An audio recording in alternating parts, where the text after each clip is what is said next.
സ്നേഹവന്ദനം. പുതിയൊരു വീഡിയോയിലേക്ക് എല്ലാവരെയും സ്വാഗതം ചെയ്യുന്നു. കഴിഞ്ഞ വീഡിയോയിൽ നമ്മൾ മനസ്സിലാക്കി ഇവിടെ ലോകത്ത് ഒരു പ്രമാണം ഉണ്ടായിരുന്നു. പാപം ചെയ്യുന്നവൻ മരിക്കുമെന്നൊരു പ്രമാണം ഈ ലോകത്ത് നിലനിന്നിരുന്നു. എന്നാൽ യേശു ഈ ഭൂമിയിൽ വന്നു കഴിഞ്ഞപ്പോൾ ഈ പ്രമാണം യേശു സാധുവാക്കി. യേശു പുതിയൊരു പ്രമാണം ഈ ലോകത്ത് സ്ഥാപിച്ചു. അത് ആത്മീയതയിലൂടെ ജീവൻ നേടാമെന്ന, അങ്ങനെ ആത്മീയതയിലൂടെ ജീവൻ നേടി നമുക്ക് പാപത്തിന്റെയും മരണത്തിന്റെയും പ്രമാണത്തിൽ നിന്ന് യേശു നമ്മളെ സ്വാതന്ത്ര്യം വരുത്തി. അങ്ങനെ ക്രിസ്തുവിനെ നേടി ഈ പുതിയ പ്രമാണം സ്വീകരിച്ചു കഴിഞ്ഞാൽ നമുക്ക് പാപത്തിന്റെയും മരണത്തിന്റെയും ആ പഴയ പ്രമാണത്തിൽ നിന്ന് സ്വാതന്ത്ര്യം നേടാമെന്ന പുതിയൊരു ആശയമാണ് യേശു ഈ ലോകത്ത് സ്ഥാപിച്ചത്, അല്ലെങ്കിൽ യേശു ഈ ലോകത്തെ പഠിപ്പിച്ചത്. ഇനി നമുക്ക് ഇന്ന് നമുക്ക് പുതിയൊരു വീഡിയോ ചിന്തിക്കുന്നത്, നമുക്ക് ഇവിടെ ലോകത്ത് രണ്ടു തരം സുവിശേഷങ്ങളുണ്ട്. ഒന്ന് മാനുഷിക സുവിശേഷമുണ്ട്, ഒന്ന് ദൈവിക സുവിശേഷവുമുണ്ട്. മാനുഷിക സുവിശേഷം അത് അധർമ്മ പ്രവൃത്തിയാണെന്നാണ് വചനം പഠിപ്പിക്കുന്നത്. എന്നാൽ ദൈവിക സുവിശേഷം അത് ധർമ്മ പ്രവൃത്തിയാണ്. ഇത് രണ്ടും തമ്മിലുള്ള വ്യത്യാസം എന്താണെന്ന് നമുക്ക് വചനത്തിന്റെ അടിസ്ഥാനത്തിൽ നമുക്ക് പരിശോധിക്കാം. നമുക്ക് ഇന്ന് 2 തെസ്സലോനിക്കർക്ക് എഴുതിയ ലേഖനം അതിന്റെ 2-ാം അധ്യായം 9-ാം വാക്യത്തിലൂടെ വചനം പഠിപ്പിക്കുന്നത് എങ്ങനെയാണ്? അധർമ്മമൂർത്തിയുടെ പ്രത്യക്ഷത നശിച്ചു പോകുന്നവർക്ക് സാത്താന്റെ വ്യാപാര ശക്തിക്കൊത്തവണ്ണം വ്യാജമായ സകലശക്തിയോടും അടയാളങ്ങളോടും അത്ഭുതങ്ങളോടും അനീതിയുടെ സകല വഞ്ചനയോടും കൂടെ ആയിരിക്കും.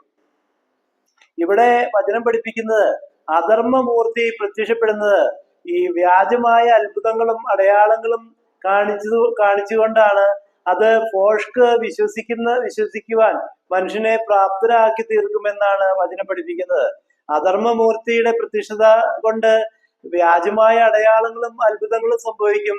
എന്നാൽ അവൻ യഥാർത്ഥമായ വിശ്വാസത്തിലേക്കോ ദൈവം ഒരുക്കി വെച്ചിരിക്കുന്ന രക്ഷയിലേക്കോ വരുന്നില്ല എന്നാണ് വചനം പഠിപ്പിക്കുന്നത്. ഇനി എന്തുകൊണ്ടാണ് അങ്ങനെ സംഭവിക്കുന്നത്?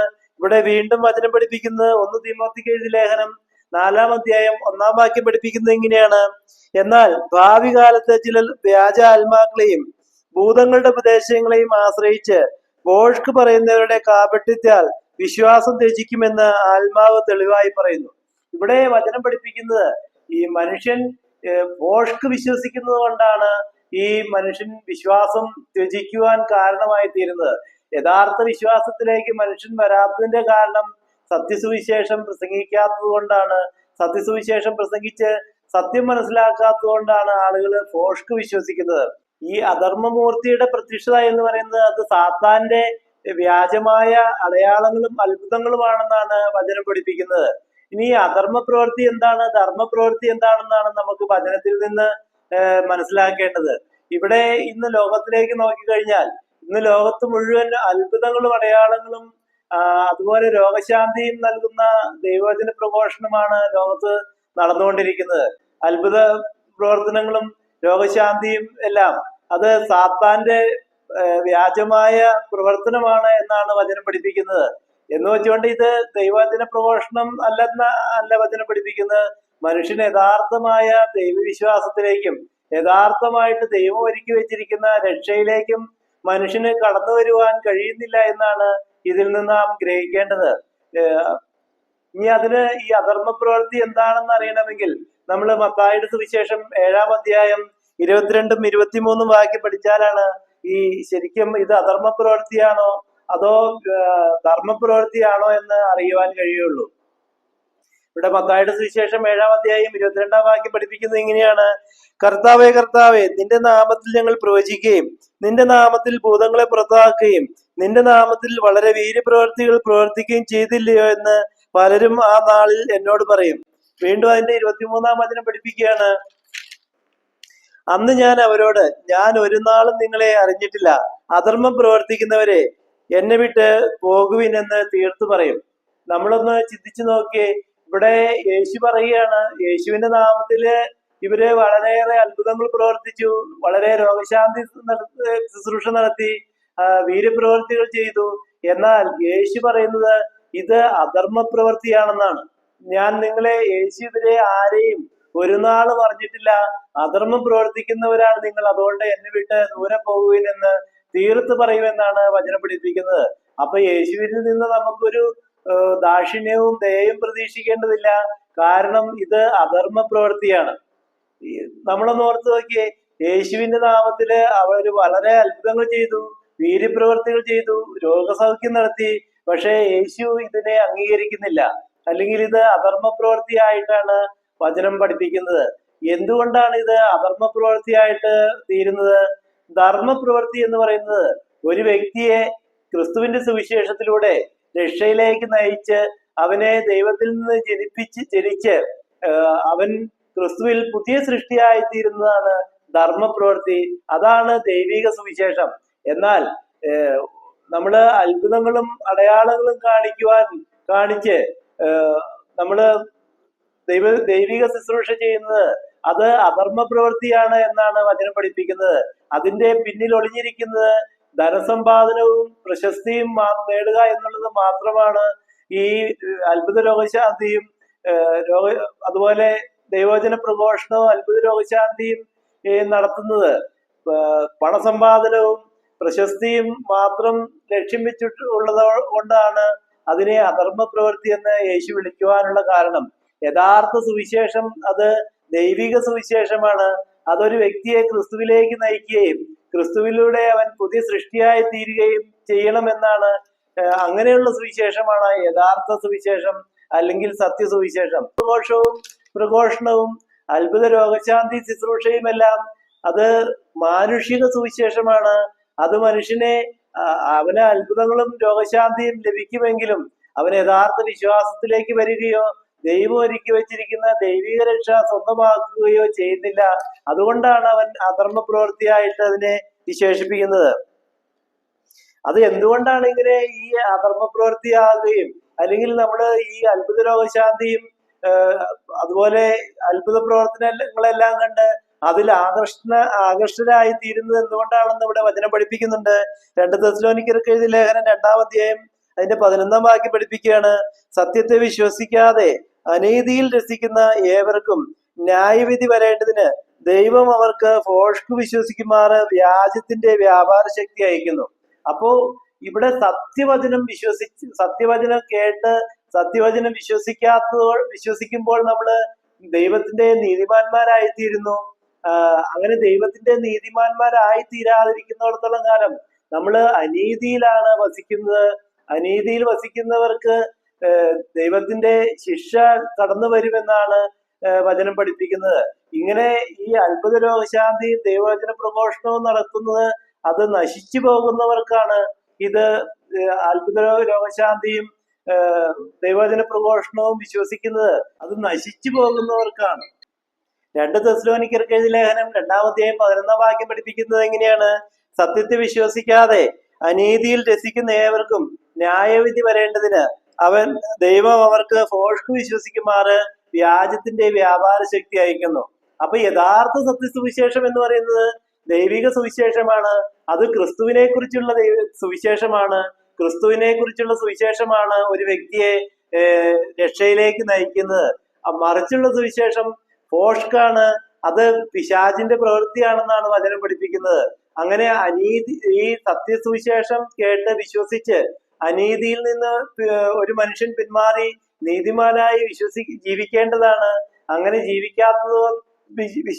ജീവിക്കാത്തത് കൊണ്ട് അവർക്ക് ശിക്ഷാവിധി വരുവാൻ വേണ്ടി ദൈവം അവർക്ക് ഫോഷ്ക് വിശ്വസിക്കുവാൻ ഈ വ്യാജമായ അത്ഭുതങ്ങളും അടയാളങ്ങളും അയക്കുന്നു, അല്ലെങ്കിൽ വ്യാജമായ അത്ഭുതങ്ങളും അടയാളങ്ങളും വിശ്വസിക്കുവാൻ കാരണം അവർ അനീതിയിൽ ജീവിക്കുന്നതുകൊണ്ടാണെന്നാണ് വചനം പഠിപ്പിക്കുന്നത്. ഇനി എന്തുകൊണ്ടാണ് ഇതെല്ലാം അനീതിയായി തീരുന്നത്?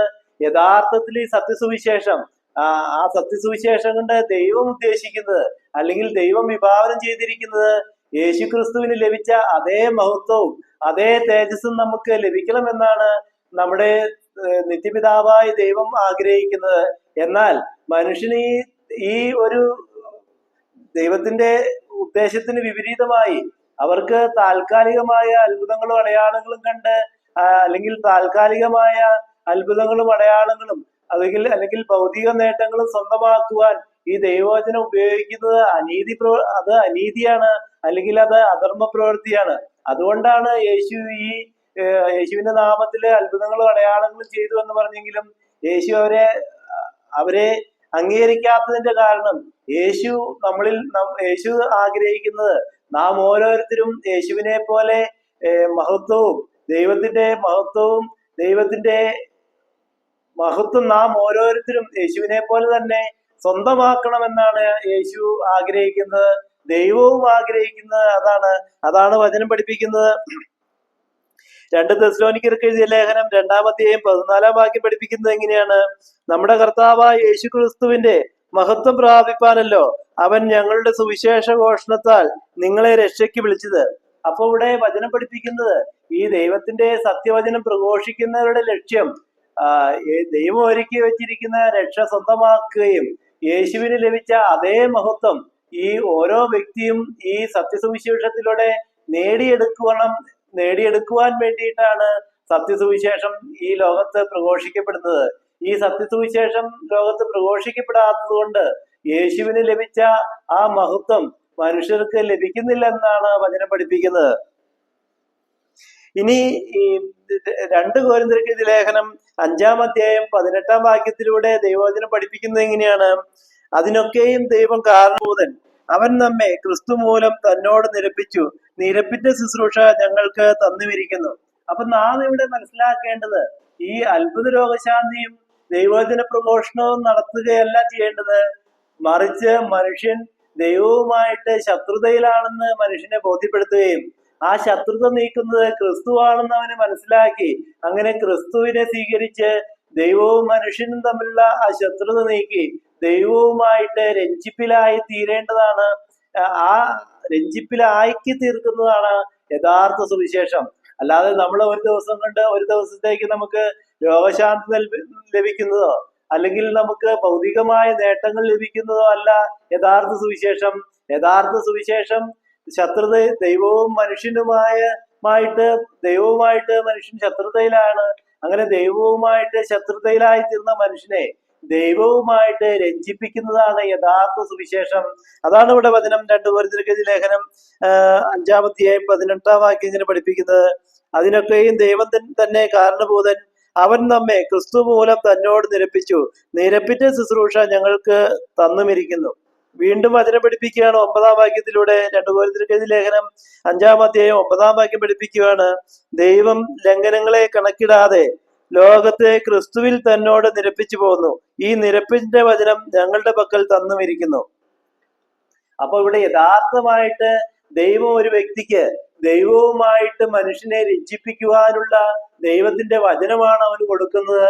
അങ്ങനെ ഈ വചനം പ്രഘോഷിച്ച് ദൈവവുമായിട്ട് ശത്രുതയിലായി തീർന്ന മനുഷ്യനെ ക്രിസ്തു മൂലം അവന് ക്രിസ്തുവിനെ പകർന്നു കൊടുക്കുകയും അങ്ങനെ ക്രിസ്തുവിൽ പുതിയ സൃഷ്ടിയാക്കി തീർക്കുകയും അങ്ങനെ അവന് ദൈവവുമായിട്ട് ശത്രുതയിലായി തീർന്ന മനുഷ്യനെ ദൈവവുമായിട്ട് ക്രിസ്തുവിലൂടെ നിരപ്പിക്കണം, അല്ലെങ്കിൽ ക്രിസ്തുവിലൂടെ ദൈവവുമായിട്ട് അവനെ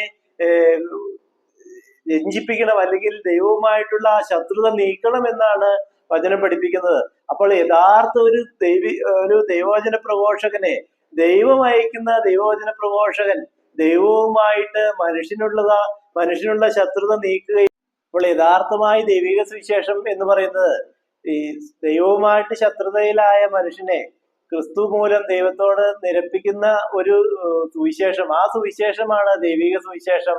ആ സുവിശേഷം ചെയ്യുന്നത് ദൈവം തന്നെയാണ് എന്നാണ് വചനം പഠിപ്പിക്കുന്നത്. നമുക്ക് 2 കൊരിന്ത്യർക്ക് എഴുതിയ ലേഖനം 5-ാം അധ്യായം 20-ാം വാക്യം പഠിച്ചു കഴിഞ്ഞാൽ, ആകയാൽ ഞങ്ങൾ ക്രിസ്തുവിന് വേണ്ടി സ്ഥാനാപതികളായി ദൈവത്തോട് നിരന്നുകൊള്ളുവിനെന്ന് ക്രിസ്തു മുഖാന്തരം അപേക്ഷിക്കുന്നു, അത് ദൈവം ഞങ്ങൾ മുഖാന്തരം പ്രബോധിപ്പിക്കുന്നത് പോലെയാകുന്നു.